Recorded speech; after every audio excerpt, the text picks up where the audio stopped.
Okay, so our wedges are all done now, and now we just need a way to visualize them.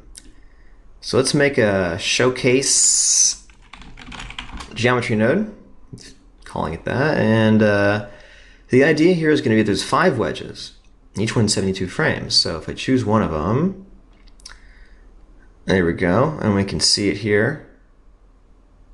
It still has the visualization settings we made from before. We could also just do it here now, but in any case, I stored it prior to that.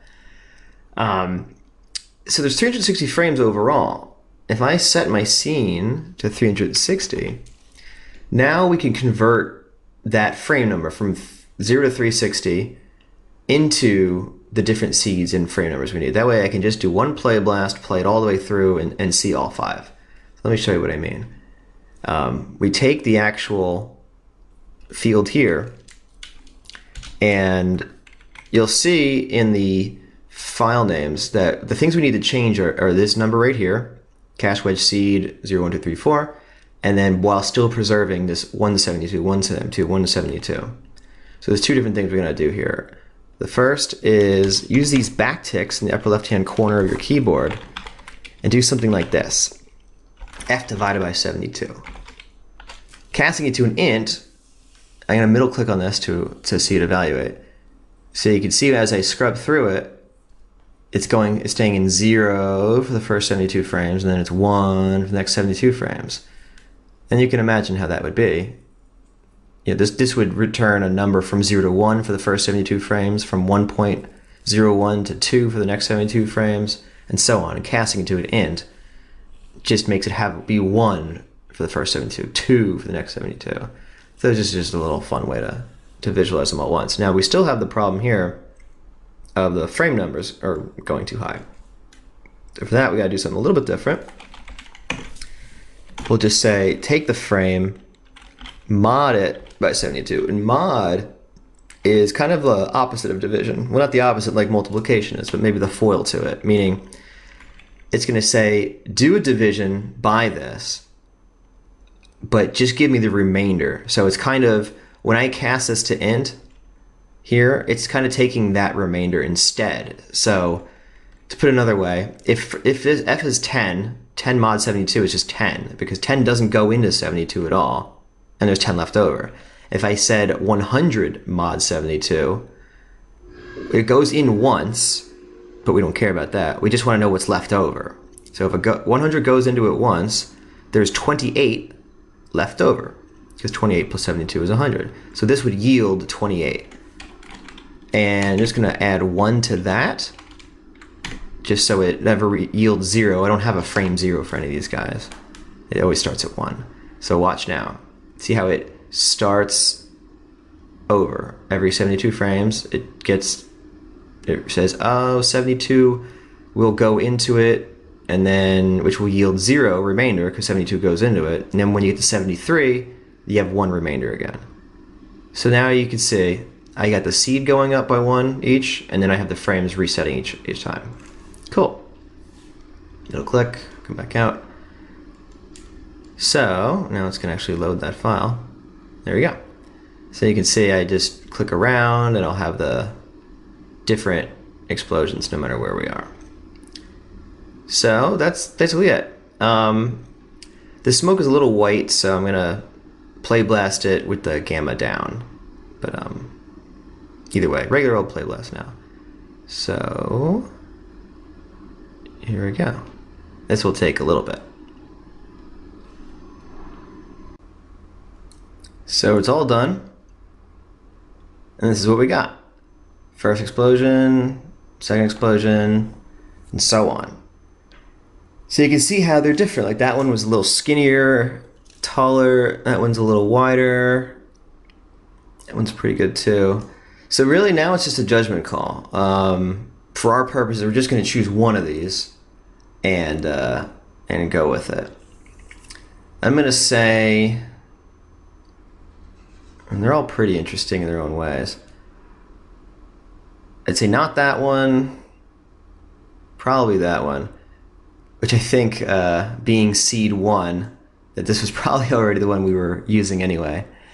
because we had already set that seed earlier to 1 for everything, but oh well. But now we know it's the best one. I don't know. I like it because I kind of like these big shapes on the bottom, and I like this kind of off-axis thing here.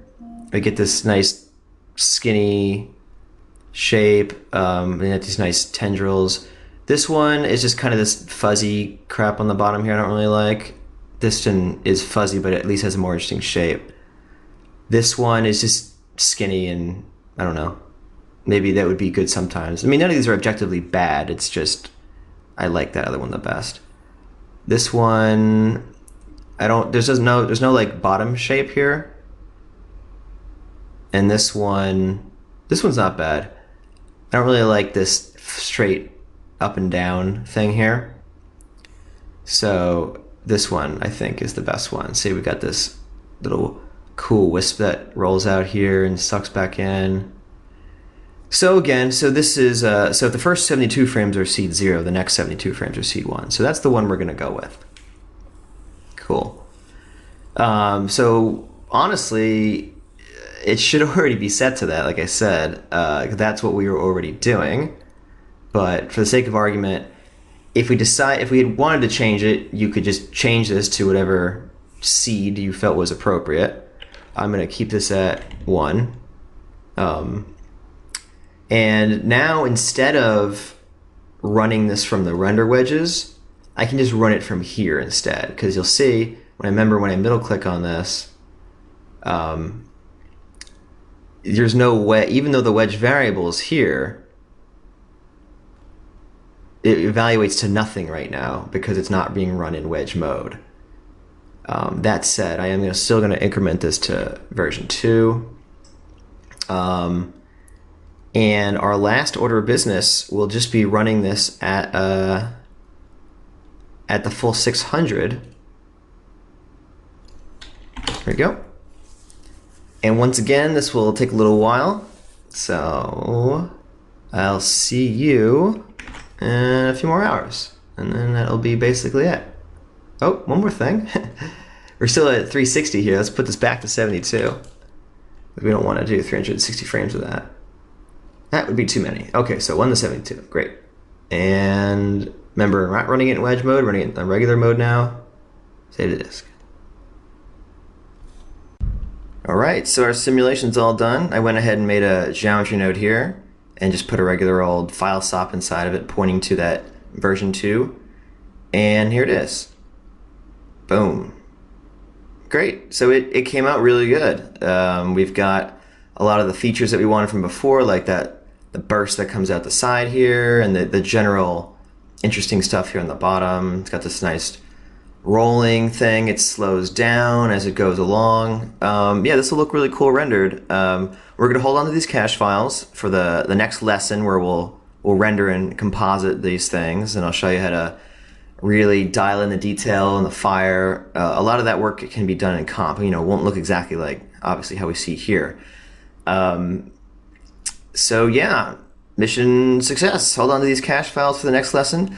And I'm just going to do one more quick chapter in this lesson. We're just going to cover some of the stuff we talked about earlier, like advect fuel and cooling rate and burn things, just to give you a quick idea on how to do a few other types of explosions. We're not going to follow those through to completion. This will be the thing that we made for this lesson, but just wanted to show you quickly how to begin to architect other kinds of explosions, like a traveling gasoline fire or things like that. Cool. See you in a moment.